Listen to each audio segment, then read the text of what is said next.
അല്ല, അത് ശ്രീ വെള്ളാപ്പള്ളി നടേശൻ തുഷാറിന് മാത്രമായി എടുക്കാൻ കഴിയുന്ന തീരുമാനമാണോ? താങ്കൾ ബി.ജെ.പിയെ കുറിച്ച് വളരെ ശക്തമായി ചില ആരോപണങ്ങൾ ഉന്നയിക്കുന്നു. അവർ ഈ സവർണ ബ്രാഹ്മണ്യത്തിന്റെ പുനഃസ്ഥാപനം ലക്ഷ്യമിടുന്നു, സവർണ ബിംബങ്ങളെ പ്രതിഷ്ഠിക്കാൻ ശ്രമിക്കുന്നു, അതിനെ പുനരുദ്ധരിക്കാൻ ശ്രമിക്കുന്നു എന്നൊക്കെയുള്ള വിമർശനങ്ങൾ താങ്കൾ ഉന്നയിക്കുകയും എന്നാൽ അതേ ബി.ജെ.പിയുടെ തൊഴുത്തിൽ തുടരുകയും ചെയ്യുക എന്നുള്ളത് രാഷ്ട്രീയമായി സാധ്യമാണോ?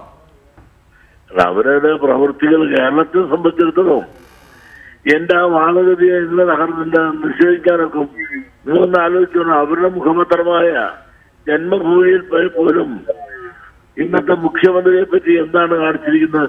ഒരു ചെത്തുകാരനാക്കി തെങ്ങേ കയറി ചെത്തേണ്ടവൻ രാജ്യം ഭരിക്കുന്നു എന്ന നിലയില് ഇത്തരം പ്രാകൃതമായ രീതിയിലൊരു കാർട്ടൂൺ ജന്മഭൂമിയെ കാണിച്ചപ്പോൾ അതവരുടെ സവർണ മനോഭാവത്തെയല്ലേ കാണിച്ചത്?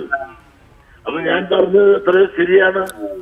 കേരളത്തെ സംബന്ധിച്ചിടത്തോളം അവരുടെ മനസ്സ് ഒരു സവർണ അജണ്ട മനസ്സിൽ വെച്ചുകൊണ്ട് ആണ് നിൽക്കുന്നതെന്ന് ഇതിനകത്തുള്ള ബി.ജെ.പിക്കാർക്ക് പോലും അറിയാം. അതുകൊണ്ട് തന്നെയാണല്ലോ ബി.ജെ.പി സുരേന്ദ്രൻ ഉൾപ്പെടെയുള്ളവരെ അറസ്റ്റ് ചെയ്തപ്പോൾ ഉണ്ടായ പ്രതികരണത്തെ പറ്റി നിങ്ങളെല്ലാം റിപ്പോർട്ട് ചെയ്തല്ലേ?